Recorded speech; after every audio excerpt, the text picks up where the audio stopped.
Students, देखो ये अड्डा का क्वांट्स का क्विज है। वर्ड प्रॉब्लम्स में इसीलिए मैंने लिया हुआ है 4 तारीख का। ठीक है, चलो क्या, Sonakshi spends 20% of her monthly salary on food. Out of the remaining salary, she spends 30% on rent, 50% furniture. Find the amount Sonakshi spends on food and rent together. If her annual salary is 4,20,000. देखो पहला तो क्या है कि 42 7 का multiple है, तो इसमें क्या है कि ये सारे ही 7 के मल्टीपल है, तो ये मेरा काम नहीं करेगा। तो ये अगर नहीं करेगा तो 20 उसने किया फूड पे, और 80 का 30 कितना हो गया 24 रेंट पर। तो 20 + 24 कितना हो गया 44 किसका मल्टीपल है 11 का। ये 11 का मल्टीपल नहीं है। 6 1 7 ये 11 का नहीं है। 5 1 6 ये नहीं है। 5 4 1 5 ये है, ये नहीं है।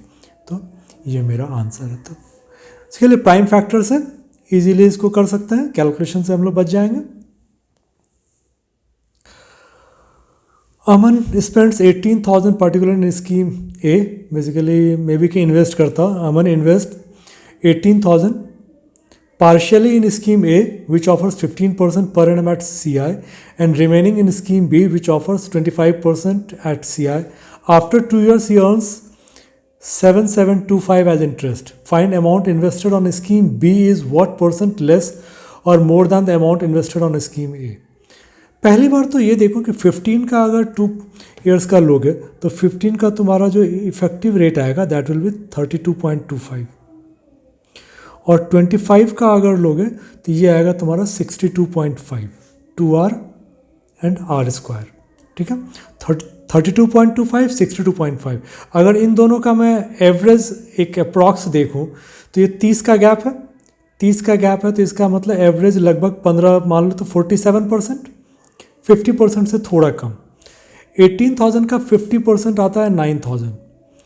इसका मतलब क्या हो गया कि अगर 47 है तो 9 से थोड़ा ही कम होता, बट ये काफ़ी कम है। 7,725 काफ़ी कम है। इसका मतलब ये हुआ कि ए में उसका इन्वेस्टमेंट ज़्यादा है, ए का इन्वेस्टमेंट बी से ज़्यादा है। यहाँ पर एक बार हम लोगों ने ये अगर क्लियर कर लिया तो अब मेरे पास थोड़ा इजी हो जाता है।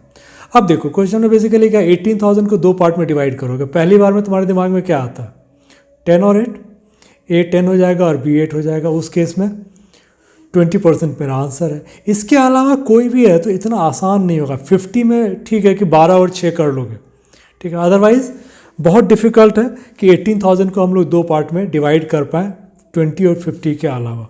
50 में गैप बहुत ज़्यादा हो जाता है। ठीक है, अब यहाँ पर अगर मुझे चेक करना होगा, ठीक है, तो देख लेते हैं। अगर हमने 10,000 लिया है तो 10,000 का 32.25%, ये मेरा आएगा 3225, और 8,000 का अगर मैं 62.5% लेता हूँ तो 8 6 48 और 2.5 करोगे तो 1 आएगा, तो ये आएगा 4,900। 4,900 प्लस 3225 ये आ गया, तो इसका मतलब मेरा आंसर ठीक है। हालांकि इतना चेक करने की ज़रूरत नहीं, 50 बहुत ज़्यादा है तो एक ही तुम्हारे पास आंसर है। ठीक है, curved surface area of a given cylinder is 9 to 4 meters square if ratio of radius and height of cylinder is 1:3। Radius और हाइट में then find the volume of cylinder. अब देखो वॉल्यूम जब भी सिलेंड्रिकल या बेसिकली जहाँ पर भी मेरा कह लो कि स्फेरिकल चीज़ें आती हैं, ठीक है, तो उस केस में क्या है कि 11 7 ये दोनों ऑलमोस्ट मस्ट हो जाता है। ये दोनों मेरा आंसर में होना चाहिए। 11 का मल्टीपल ढूंढते हैं, 3 3 6 4 2 6, 2 5 7 6 1 7, 3 2 1 2 6 8, 3 7 10 4 6 10। इसका मतलब 11 का मल्टीपल सारा है। 7 का मल्टीपल, और एक और चीज़ इसमें क्या है कि इसका हाइट 3 है, तो मुझे 3 का भी मल्टीपल चाहिए होगा। ठीक है, बट पहले हम लोग 7 का ढूंढ लें, या अगर 3 का ढूंढना चाहते हो कि पहले 3 का ढूंढ लें, चलो 3 का पहले क्लियर कर लेते हैं। देख लो 7 3 10, 6 4 10 20 नहीं आ सकता। 2 6 8 और 8 16, 3 का मल्टीपल नहीं है।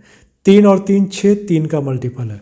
2 5 7 6 1 7, 7 7 14, 3 का मल्टीपल नहीं। 3 3 6 2 4 6, 3 का मल्टीपल है। 2 ही बच गया, इस 2 में 7 का मल्टीपल ढूंढो। 7 4 जा 28 30, 7 4 जा 28 22 नहीं हो सकता, ये 7 का मल्टीपल नहीं है।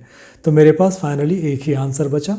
ठीक है, फॉर्मूला से करना चाहो कर सकते हो, बट मैं प्रेफर नहीं करूँगा।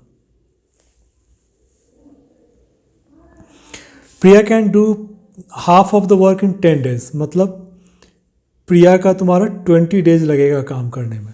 पूजा can do 1/3 of the work in 10 days, तो पूजा तुम्हारा 30 डेज लेगी। How long it will take for both of them to finish the work if Priya started the work and they work on alternate days. Alternate day अगर करना है तो 30 दिन से कम लगेगा और 20 दिन से ज़्यादा लगेगा, ये तो क्लियर है। तो अगर ये चीज़ है तो ये तो ख़त्म हो गया, ये भी ख़त्म हो गया, मोस्ट प्रोबेबली ये भी ख़त्म हो गया, बहुत पास में है। ठीक है, अब क्या है कि अगर प्रिया से स्टार्ट करते हुए करते तो इसमें क्या है कि 12 और 12 दिन में इसका क्या हो जाएगा 60% और इसका कितना हो जाएगा 40%। इसका मतलब मेरा काम 24 दिन में खत्म हो जाएगा। 27 करोगे तो 14 दिन और 13 दिन, 13 3 का मल्टीपल नहीं आता है, तो ये हो नहीं सकता है। तो मेरे पास एक ही ऑप्शन है। ठीक है, find the least number which being divided by 9 12 16 30 leaves remainder 3 in each case. देखो 30 है तो 3 माइनस करके 0 आना चाहिए, तो ये नहीं हो सकता है, ये 2 आ जाएंगे। कॉम्प्लीमेंट्री पेयर है ये दोनों का और ये दोनों का। अब इसमें क्या है 62 31 का मल्टीपल है, ये 9 से ही नहीं कटेगा, तो ये हो नहीं सकता है, तो ये नहीं होगा, तो ये भी नहीं होगा। इसका मतलब ये मेरा एलसीएम आएगा और ये मेरा आंसर आएगा। ठीक है, चलो थैंक यू।